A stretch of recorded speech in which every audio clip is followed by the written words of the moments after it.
my beautiful beings. Before we get started with today's story, I just wanted to say thank you for the overwhelming support and love you guys have shown me, and thank you for joining me on my journey.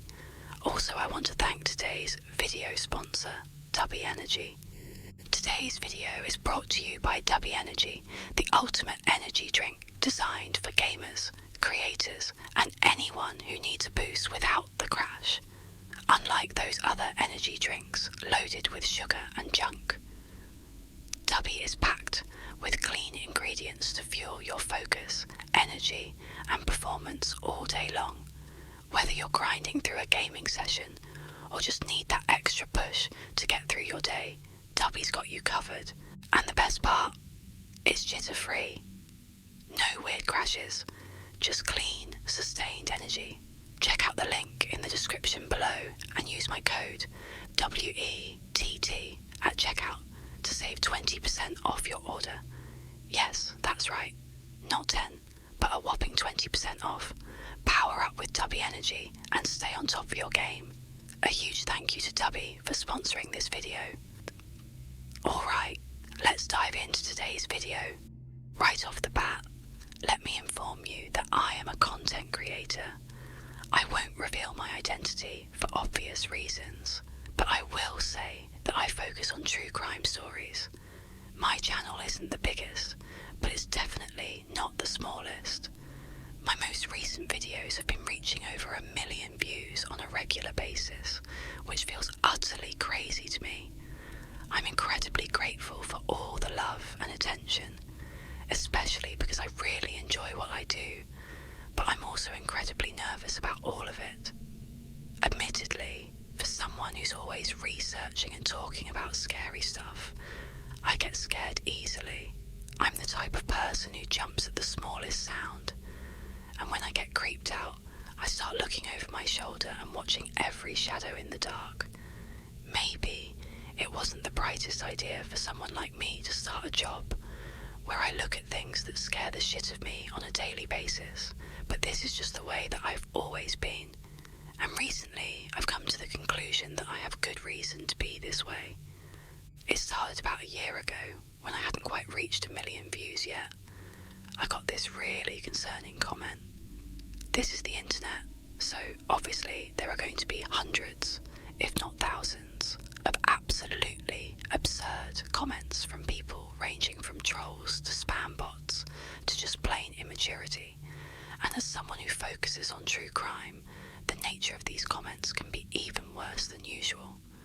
I've gotten a lot of comments in the past about how people are living under my floors or saving a spot in their basement for me, or occasionally how I look especially submissive and breedable in this one, so it's safe to say that nothing surprises me anymore. But there was one that crossed the line over from playful to threatening. It was that dreadful sort of moment that I think everybody on the internet, especially those of us with any amount of fame, prayed would never happen to them. Someone posted a comment that revealed the address to my house. I immediately removed it after making note of the username and metadata, hoping to God that no one else saw that. It had been posted right as I was scrolling through to read the early comments, so I doubt it was seen by many people, but I know that once it's on the internet, it's there forever. I always knew that something like this was a possibility, but for it to actually happen shook me to my core. In passing, I had imagined what I might do if someone ever put my personal information out there, but I never really thought my imagination would become reality. The comment had no extra details, no extra words, nothing. It was just my address, in full, plain as day, posted on the internet for everyone to see. I don't know if that was more or less comforting than if it had had some sort of context behind it. The context that I did gather just made me feel way worse. The user who had posted it was someone under the name Your Own Personal Nightmare. They had a default icon, default banner, and no videos of their own. Their profile was over 10 years old, and it was completely blank except for one public playlist which was titled Sleep. In this playlist was every single video you could find on YouTube with me in it, all of my own videos, plus every podcast I'd been on, every collab I'd done, every live stream, every fan edit. If the video featured my face and my name, it was in that playlist. I know I have fans who love me, and some people fall asleep to my videos, but this was something so much more intense. I scrolled for a long time before giving up. I'm not sure what I was looking for. They all met the same criteria. The playlist had well over 2,000 videos. It was hundreds upon thousands of videos of just me. I would have posted the link to it here to see if someone could look through it for me, but it's gone now. After I deleted that comment, I contacted the police. I know the local police force probably wasn't the best choice, but I didn't know who else to call. I told them how someone had put my address online, and the woman on the other line told me there wasn't much more they could do now that I deleted it, that it was more of an internal issue with YouTube, but she would at least talk to the detective unit and see if one of them was interested in looking into it for me.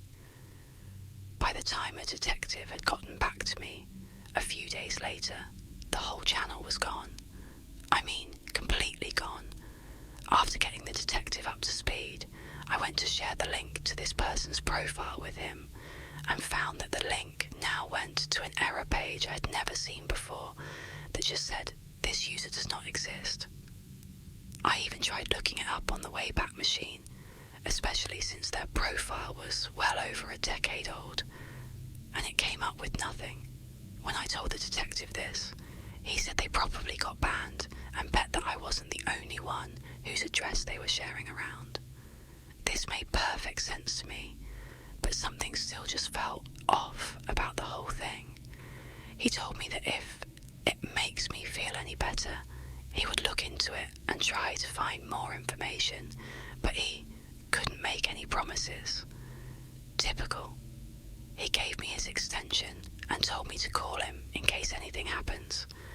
Several months went by and nothing happened. The profile was still gone and the detective never did find anything else. Since my channel was getting bigger, I hired a moderator's team to keep track of comments for me, and they do a really good job. But no more concerning comments have come up, unless you count shitposting and spam as concerning. I figured it was just one of those things, one of the consequences of putting yourself out there. I figured that the detective was probably right. It was probably just some punk who decided to dox a bunch of people, and then they were either banned or just decided to quit for reasons I would never know. It's not uncommon at all for people to just abandon things on the internet out of nowhere with no explanation, as eerie as it may seem. I would never know what happened, and as long as it didn't happen again, I would be okay with that.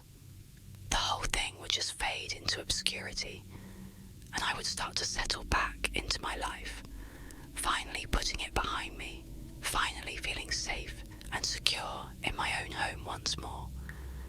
Then, just a few weeks ago, I got a strange email.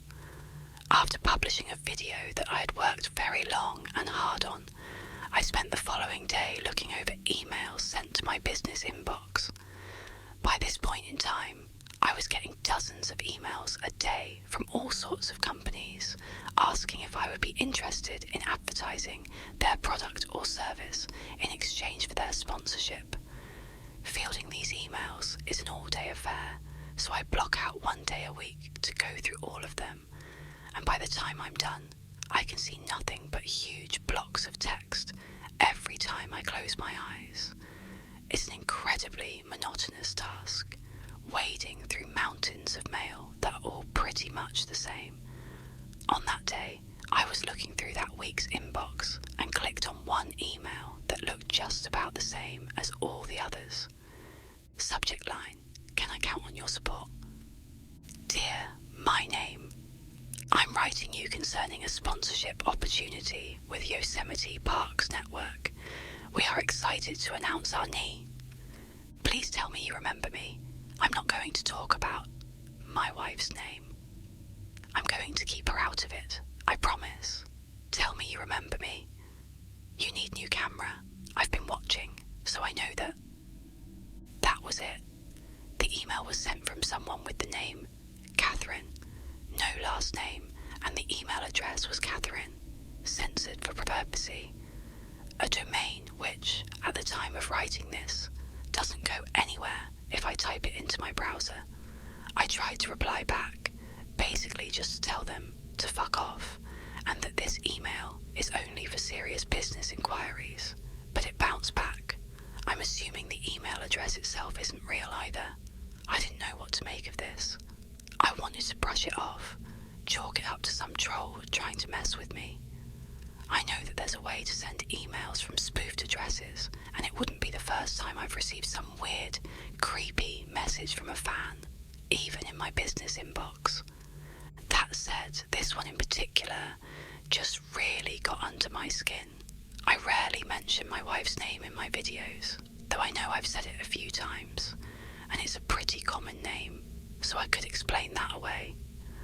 What's weirder is that I had just been at Yosemite National Park not that long ago, and I hadn't said anything online about it yet.